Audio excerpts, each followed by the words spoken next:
Hello everyone, কেমন আছো তোমরা সবাই? গৃহশিক্ষক সবাইকে ওয়েলকাম। আমরা পড়ছি ফান্ডামেন্টাল রাইটস চ্যাপ্টার।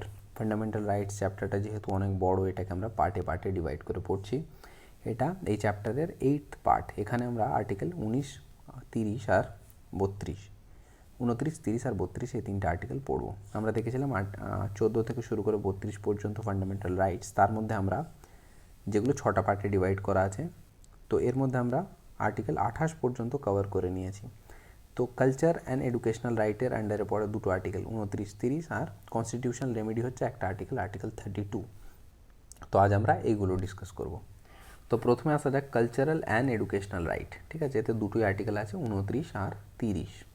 তো আর্টিকেল 29 প্রথম হচ্ছে protection of interest of minorities. মাইনরিটিদের প্রোটেকশন, ইন্টারেস্টকে প্রোটেক্ট করা। বলছে যে every section of citizen has right to save their distinct culture. প্রত্যেকটা সম্প্রদায়ের অধিকার আছে তাদের যে ডিস্টিংক্ট কালচার, তাদের যে সবার যে আলাদা যে কিছু যদি কালচার থাকে তাহলে তারা সেটাকে প্রোটেক্ট করতে পারে। ঠিক আছে।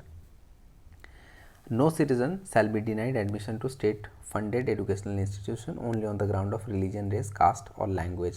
কারো ধর্মের বা ভাষার বা তার জাতির ভিত্তিতে কাউকে কোনো এডুকেশনাল ইনস্টিটিউশনে কেউ অ্যাডমিশন নিতে গেছে, তো তাকে অ্যাডমিশন দিতে তাকে ডিনাই করা যাবে না। ঠিক আছে, দুটো কথা আর্টিকেল 29 বলে। তো কী কী বলে? কারো যদি ডিস্টিংক্ট কালচার থাকে তাহলে সেটাকে রক্ষা করতে পারবে, আর কোনো সরকারি ইনস্টিটিউশনে কেউ অ্যাডমিশন নিতে যাওয়ার সময় তাকে অ্যাডমিশন ডিনাই করতে পারে না, কেবলমাত্র তার রিলিজিয়ান বা জাতি বা ভাষার ভিত্তিতে তাকে বলতে পারে না যে তোমার অ্যাডমিশন হবে না এখানে। ঠিক আছে। তো এখানে দেখো মাইনরিটি কথাটা কিন্তু কোথাও উল্লেখ করা নেই। ঠিক আছে। তো সুপ্রিম কোর্ট বলেছে যে এখানে আর্টিকেল 29 কেবলমাত্র মাইনরিটিদের উপরেই লাগু হবে, তার কোনো মানে নেই। ঠিক আছে, মাইনরিটি মেজরিটি সবার উপর লাগু হবে, এই কথাটা সুপ্রিম কোর্ট পরে ক্ল্যারিফাই করেছে। আর যদি মাইনরিটির কথা বলাও হয় তাহলে এখানে রিলিজিয়াস আর লিঙ্গুইস্টিক দুটো মাইনরিটিরই কথা বলেছে। রিলিজিয়াস মাইনরিটি মানে ধর্মের ভিত্তিতে যারা সংখ্যালঘু, যাদের সংখ্যা কম আর কি, তো সংখ্যালঘু সম্প্রদায় বলা হয় না, মাইনরিটিস। আর ভাষার ভিত্তিতেও মানে কম লোক আছে, একটা গ্রুপ অফ পিপল যারা একটা কমন ল্যাঙ্গুয়েজে কথা বলে, তাহলে তাদেরকে বলবো আমরা লিঙ্গুইস্টিক মাইনরিটি। ঠিক আছে। তো বোধ লিঙ্গুইস্টিক মাইনরিটি আর রিলিজিয়াস মাইনরিটি দুটোর কথাই কিন্তু আর্টিকেল 29 বলে। আবার পরবর্তীকালে সুপ্রিম কোর্ট এটা বলে দেয় যে শুধু মাইনরিটি না, মাইনরিটি মেজরিটি সবাই যে যার কালচারকে প্রোটেক্ট করবার অধিকার সবার আছে। ঠিক আছে। তো কারো যদি কালচার থাকে যে হোলি খেলবে, ঠিক আছে, বা কারো যদি কালচার থাকে যে গজল নাইটস করবে, তো যার যেটা কালচার বলে সে সেটাকে প্রোটেক্ট করতে পারবে, এটা তার অধিকার রয়েছে। ঠিক আছে। এটা নিয়ে কিন্তু আর্টিকেল 29 রিলেটেড একটা কন্ট্রোভার্সির কথা তোমাদের বলি, তোমরা নিশ্চয়ই নিউজে যদি শুনে থাকো। জালিকাটু বলে তামিলনাড়ুতে একটা ওদের একটা কালচারাল ফাংশন হয়, যাতে করে কিনা অনেকটা ওই যে স্পেনের বুল রেস মতো, ঠিক আছে, মানে ষাঁড়কে নিয়ে খেলা করানো হয়। ঠিক আছে। তো এতে অনেকের পেটা যেটা ইনস্টিটিউশন আছে, people for ethical treatment to animals, আর এছাড়া অন্যান্য অনেক পশুপ্রেমী সংস্থা আছে যারা কিনা এর বিরোধিতা করে। তো তারা একদিকে বিরোধিতা করছে, আর এদিকে তামিলনাড়ুর যাদের এটা কালচার তারা বলছে যে আন্ডার আর্টিকেল 29 আমাদের অধিকার আছে যে আমরা আমাদের কালচারকে প্রোটেক্ট করব, আর আমাদের কালচার এটা বলছে যে এরকম আমাদের রীতিনীতি একটা আছে, আমরা ষাঁড়ের সাথে খেলা করি। সুতরাং এটা নিয়ে একটা কন্ট্রোভার্সি ক্রিয়েট হয়েছিল, এবং তো এটা আর্টিকেল 29 সাথে রিলেটেড, এটা তোমরা বুঝতে পারছো নিশ্চয়ই। তো আর্টিকেল 29 এতটুকু কথা বলে। এবার আসি আর্টিকেল 30। আর্টিকেল 30 বলছে যে লিঙ্গুইস্টিক মাইনরিটি হোক বা রিলিজিয়াস মাইনরিটি হোক, মানে ধর্মের ভিত্তিতে সংখ্যালঘু সম্প্রদায় হোক বা ভাষার ভিত্তিতে সংখ্যালঘু সম্প্রদায় হোক, তাদের কী কী অধিকার আছে? তারা নিজেদের মতো করে এডুকেশনাল ইনস্টিটিউশন এস্টাবলিশ করতে পারে। ঠিক আছে। তারা যদি চায় তাদের নিজের মতো শিক্ষা সংস্থা গঠন করতে পারে। মানে ধরো মুসলিম সম্প্রদায় হচ্ছে রিলিজিয়াস মাইনরিটি, তো তারা যদি চায় নিজের মতো মাদ্রাসার গঠন করতে পারে। খ্রিশ্চান সম্প্রদায় হচ্ছে একটা রিলিজিয়াস মাইনরিটি, তারা যদি চায় তাহলে তাদের ইচ্ছা মতো গির্জা প্রতিষ্ঠা করে, যেখানে তারা পড়াশোনা করাতে পারবে, কনভেন্ট স্কুল যেগুলো হয় তারা প্রতিষ্ঠা করতে পারে। ঠিক আছে। যদি সরকার কোনোভাবে তাদের প্রপার্টিকে কম্পালসারিলি অ্যাকোয়ার করে, ঠিক আছে, অনেক সময় ধরো কোনো ডেভেলপমেন্ট কাজের জন্য একটা রাস্তা তৈরি হবে বা ব্রিজ তৈরি হবে বা কোনো একটা ডেভেলপমেন্টের কাজ চলছে, তার মাঝখানে হয়তো দেখা গেল যে কোনো একটা মাইনরিটির এডুকেশনাল ইনস্টিটিউশন চলে এসেছে, তো সেটাকে সরকারকে গ্রহণ করতে হবে। বলছে সরকার যদি এইভাবে কম্পালসারিলি কোনো প্রপার্টি অধিকার করে নেয় তাহলে ঠিকঠাক কম্পেনসেশন দেবে, ঠিক আছে, ঠিকঠাক ক্ষতিপূরণ সেই রিলিজিয়াস হোক বা লিঙ্গুইস্টিক মাইনরিটি গ্রুপ হোক, তাদেরকে সেই পয়সা দিয়ে দেবে সরকার, ঠিক আছে। এটা অরিজিনাল কনস্টিটিউশনে ছিল না, এই কথাটা 44th অ্যামেন্ডমেন্ট অ্যাক্ট 1978-এর মাধ্যমে অ্যাড করা হয়েছে, ঠিক আছে। তারপর বলছে যে state shall not discriminate for aid to minority institution. সরকার যদি কোনো রকমে আর্থিক সহায়তা করে কোনো রিলিজিয়াস মাইনরিটি বা লিঙ্গুইস্টিক মাইনরিটি ইনস্টিটিউশনকে, তাহলে সেক্ষেত্রে কিন্তু কোনো ডিসক্রিমিনেট পক্ষপাতিত্ব করবে না, ঠিক আছে। আর এখানে also includes right two impart education on their own language. যদি কোনো রিলিজিয়াস বা লিঙ্গুইস্টিক মাইনরিটি চায় তাহলে তারা নিজের মাতৃভাষাতে শিক্ষা প্রতিষ্ঠানগুলোতে নিজের মাতৃভাষা ব্যবহার করতে পারে পড়াশোনা করাবার জন্য, ঠিক আছে। এখানে আর্টিকেল 30 কার উপর অ্যাপ্লাই হয়? মাইনরিটির উপরেই অ্যাপ্লাই হয়। যখন আর্টিকেল 29 আমরা পড়ছিলাম তখন আমরা কি বললাম যে মাইনরিটির উপরেও লাগু হয় আর মেজরিটির উপরেও লাগু হয়। কেন? কারণ সংবিধানে কোথাও কিন্তু লেখা নেই মাইনরিটি শব্দটা, বলা আছে গ্রুপ অফ পিপল, ঠিক আছে।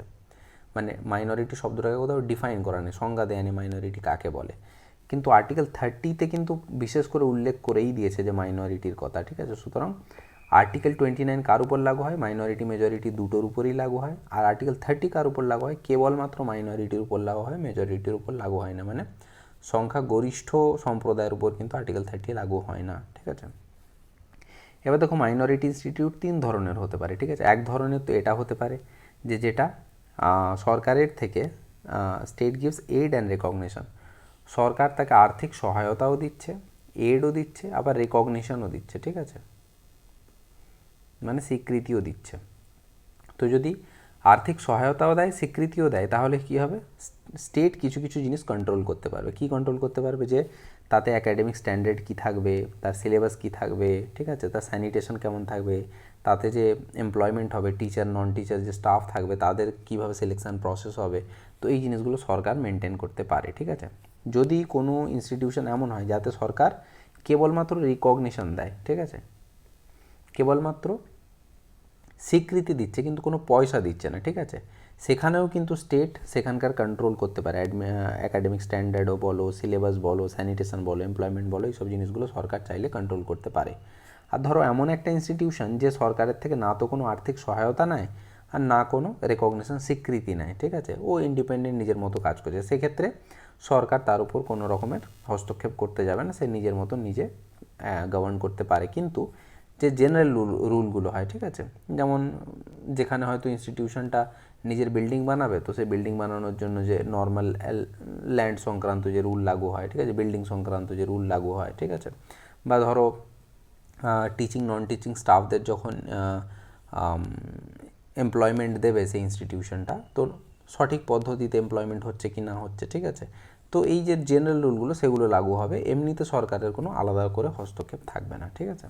তো আর্টিকেল 29 আর আর্টিকেল 30 এই দুটো আমাদের ক্লিয়ার হয়ে গেল, কালচারাল অ্যান্ড এডুকেশনাল রাইট।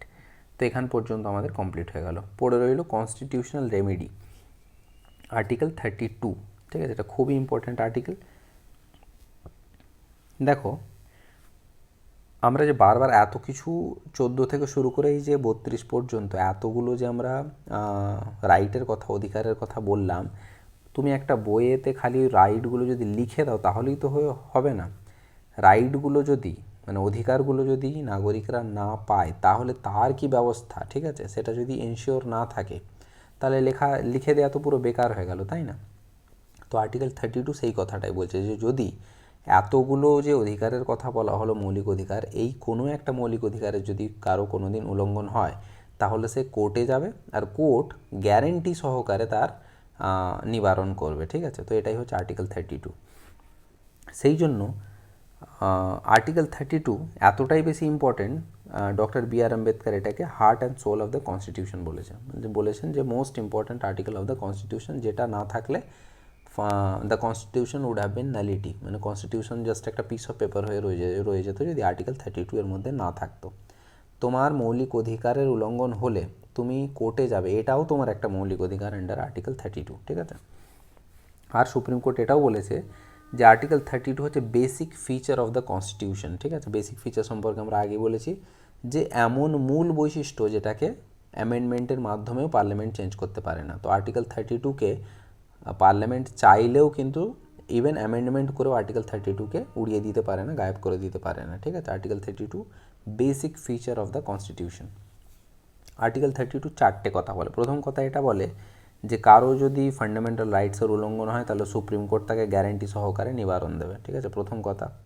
দ্বিতীয় কথা বলছে সুপ্রিম কোর্ট কাউকে নিবারণ দেওয়ার জন্য কোনো ডাইরেকশন, অর্ডার, রিট এই সমস্ত জারি করতে পারে, ঠিক আছে। এবার রিট কথাগুলো আমরা পরবর্তীকালে ভালো করে ডিটেলসে ডিসকাস করবো। 5 ধরনের রিট হতে পারে: হেভিয়াস কর্পাস, ম্যান্ডামাস, প্রহিবিশন, সার্চিউরারি আর কো ওয়ারেন্ট। তো এগুলো কী জিনিস এগুলো পরে ডিসকাস করবো। এমনি জেনে রাখো সুপ্রিম কোর্ট যদি চায় তাহলে কোনো অর্ডার পাস করে কারো যদি মৌলিক অধিকারের উল্লঙ্ঘন হয় তার এগেনস্টে অর্ডার পাস করে তার মৌলিক অধিকারটাকে আবার ফিরিয়ে দিতে পারে, ঠিক আছে।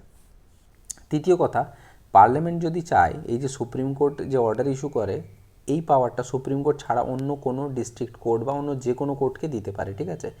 যে কোনো কোর্টকে দিতে পারে, হাইকোর্টকে দিতে পারে না, ঠিক আছে। কেন? কারণ হাইকোর্ট অলরেডি পাওয়ারটা আন্ডার আর্টিকেল 226 অনুযায়ী পেয়ে বসে আছে, ঠিক আছে। সুপ্রিম কোর্ট অর্ডার জারি করতে পারে ফান্ডামেন্টাল রাইটসের উল্লঙ্ঘন হলে, আর যে কোনো অন্য কোর্ট এক্সেপ্ট হাইকোর্ট। কেন? কারণ হাইকোর্ট অলরেডি আন্ডার আর্টিকেল 226 কারো যদি মৌলিক অধিকারের উল্লঙ্ঘন হয় জারি করতে পারে, ঠিক আছে। তাহলে কে কে জারি করতে পারে? সুপ্রিম কোর্ট তো করতে পারেই পারে আন্ডার আর্টিকেল 32, হাইকোর্ট করতে পারে আন্ডার আর্টিকেল 226, আর যে কোনো অন্য কোর্ট করতে পারে যদি পার্লামেন্ট তাকে পাওয়ার দেয় তবেই, ঠিক আছে। এখনও পর্যন্ত এরকম কেস কখনো হয়নি যে পার্লামেন্ট অন্য কোনো কোর্টকে ফান্ডামেন্টাল রাইটসের উল্লঙ্ঘনের জন্য কাজ করবার জন্য পাওয়ার দিয়েছে। এটা জাস্ট একটা প্রভিশন আছে, ঠিক আছে। আর চতুর্থ কথা বলছে যে ফান্ডামেন্টাল এই যে কারো ফান্ডামেন্টাল রাইটসের উল্লঙ্ঘন হলে সে যে কোর্টে যাবে এই জিনিসটাকে সাসপেন্ড করা যাবে না, বাধা দেওয়া যাবে না, এক্সেপ্ট কনস্টিটিউশনে যদি কোথাও লেখা থাকে, ঠিক আছে। বোঝা গেল? মানে বলতে চাইছে যে আর্টিকেল 32 তোমার এটা বলছে যে তোমার যদি কোনো একটা মৌলিক অধিকারের উল্লঙ্ঘন হয়, সে আন্ডার আর্টিকেল 19 আমরা যখন পড়েছিলাম কি বলেছিলাম? ফ্রিডম অফ স্পিচ, তাই না? ফ্রিডম অফ স্পিচ মানে তুমি কি বলবে পরিষ্কারভাবে বলতে পারো, সেটাতে তোমাকেও বাধা দিতে পারে না, ঠিক আছে। কিন্তু তুমি হয়তো এমন কিছু কথা বললে যেটা ঠিকঠাক একটা তুমি মনের ভাব প্রকাশ করলে, কিন্তু সরকার বলছে যে না তোমাকে আমি কথা বলতে দেবো না, ঠিক আছে। তাহলে তোমার কি মৌলিক অধিকারের উল্লঙ্ঘন হলো, তুমি গেলে কোর্টে, ঠিক আছে। তো বলছে যে এই যে কোর্টে যাওয়া এটাকে সাসপেন্ড করা যাবে না এক্সেপ্ট যদি সংবিধানে কোথাও লেখা থাকে। তো সংবিধানে লেখা আছে আর্টিকেল 359-এ যে ন্যাশনাল এমার্জেন্সির সময় প্রেসিডেন্ট চাইলে এই ব্যাপারটাকে সাসপেন্ড করতে পারে, ঠিক আছে। তাহলে আর্টিকেল 32-র একটা এক্সেপশন মনে রাখতে হবে যে যখন ন্যাশনাল এমার্জেন্সি লাগু থাকবে তখন কিছু কিছু মৌলিক অধিকার সরকার তোমার থেকে ছিনিয়ে নিতে পারে, তুমি কোর্টে যেতে পারবে না সেই সময় আন্ডার আর্টিকেল 32, ঠিক আছে। তো আর্টিকেল 32 এই চারটে কথা বলে। তো বোঝা যাচ্ছে যে সুপ্রিম কোর্ট হচ্ছে defender and guarantor of the fundamental rights, মৌলিক অধিকারের defender and guarantor supreme court, তাই না? মানে ফান্ডামেন্টাল রাইটস যদি বাচ্চাগুলো হয় তাহলে মা টাইগার হচ্ছে সুপ্রিম কোর্ট। আর সুপ্রিম কোর্টের এই পাওয়ারটা হচ্ছে original power and wide power. Original পাওয়ার এই জন্য কারণ তোমার যদি মৌলিক অধিকারের উল্লঙ্ঘন হয় তুমি ডাইরেক্টলি সুপ্রিম কোর্ট যেতে পারো, ঠিক আছে, not through way of appeal. মানে এমন নয় যে তুমি প্রথমে ডিস্ট্রিক্ট কোর্টে গেলে, ডিস্ট্রিক্ট কোর্ট বললো যে আমার দ্বারা হবে না, হাইকোর্টে গেলে, হাইকোর্ট বললো আমার দ্বারা হবে না, তখন তুমি সুপ্রিম কোর্টে গেলে, এরকম না। তোমার যদি মৌলিক অধিকারের উল্লঙ্ঘন হয় তোমার অধিকার আছে তুমি ডাইরেক্টলি সুপ্রিম কোর্টে যেতে পারো, ঠিক আছে। কিন্তু এখানে মনে রাখতে হবে আর্টিকেল 32 তখনই ইনভোক করা যাবে যখন কারো ফান্ডামেন্টাল রাইটসের উল্লঙ্ঘন হবে, যখন কেবলমাত্র ফান্ডামেন্টাল রাইটসেরই উল্লঙ্ঘন হবে, ঠিক আছে। তোমার যদি অন্য কোনো রাইটের উল্লঙ্ঘন হয়, ফর এক্সাম্পল আজকে হচ্ছে ভোটের দিন, তুমি ভোট দিতে যাবে কিন্তু তোমাকে হয়তো দেখা গেল বাড়ি থেকেও বন্ধ করে রেখে দিয়েছে, তোমাকে ভোট দিল না। তো এটা কি তোমার ভোট দেওয়াটা কি একটা লিগ্যাল রাইট বা কনস্টিটিউশনাল রাইট? এটা তো ফান্ডামেন্টাল রাইট নয়। তো তুমি কি বলবে সুপ্রিম কোর্টে চলে যাবে যে আন্ডার আর্টিকেল 32 আমার মৌলিক অধিকারের উল্লঙ্ঘন হয়েছে? সুপ্রিম কোর্ট বলবে যে না আমি আর্টিকেল 32 রিভোক করতে পারবো না। কেন? কারণ এখানে ফান্ডামেন্টাল রাইটের উল্লঙ্ঘনই হয়নি, তোমার তো লিগ্যাল রাইটের উল্লঙ্ঘন হয়েছে, তুমি অন্য কোর্টে যাও, ঠিক আছে। তো এটা মনে রাখতে হবে কেবলমাত্র তখনই আন্ডার আর্টিকেল 32কে ইনভোক করা যাবে যদি ফান্ডামেন্টাল রাইটসের ডাইরেক্টলি কোনো উল্লঙ্ঘন হয় তবেই, ঠিক আছে। সেই জন্য এটাকে বলা হয় যে violation of fundamental right is sine qua non for the exercise of the power of article 32। Sine qua non মানে যতক্ষণ না এটা হবে ততক্ষণ ওটা হবে না, এটাকেই ল্যাটিন ভাষায় বলে সাইন qua non, মানে যতক্ষণ না ফান্ডামেন্টাল রাইটসের উল্লঙ্ঘন হবে না ততক্ষণ আন্ডার আর্টিকেল 32কে ইনভোক করা যাবে না। সুপ্রিম কোর্ট আর্টিকেল 32 আন্ডারে কোনো অর্ডার রিলিজ করবে না, ঠিক আছে। এবার দেখো সুপ্রিম কোর্টের এই পাওয়ারটা তো অরিজিনাল পাওয়ার তো বললাম, কিন্তু ওয়াইড পাওয়ার এই জন্য কারণ through out the territory of India, মানে ভারতের যে কোনো প্রান্তেই কারো যদি মৌলিক অধিকারের উল্লঙ্ঘন হয় সে সুপ্রিম কোর্ট যেতে পারে। সে তুমি মেঘালয়ে থাকো আর রাজস্থানে থাকো, কাশ্মীরে থাকো আর কন্যাকুমারীতেই থাকো, ঠিক আছে। তো সব জায়গাতেই through out the territory of India supreme কোর্টের জুরিসডিকশন আছে, কিন্তু নট এক্সক্লুসিভ। এক্সক্লুসিভ মানে কি, যখন একজনের কাছেই কোনো জিনিস থাকে তখন এক্সক্লুসিভ বলা হয়, তাই না। তুমি দেখবে কোনো ফোন রিলিজ হলো, দেখালো MI 10 রিলিজ হয়েছে এক্সক্লুসিভলি অন ফ্লিপকার্ট, মানে কেবলমাত্র তুমি ফ্লিপকার্টেই পাবে ফোনটা, অন্য কোথাও পাবে না, অ্যামাজনে বা অন্য কোনো সাইটে পাবে না, ঠিক আছে।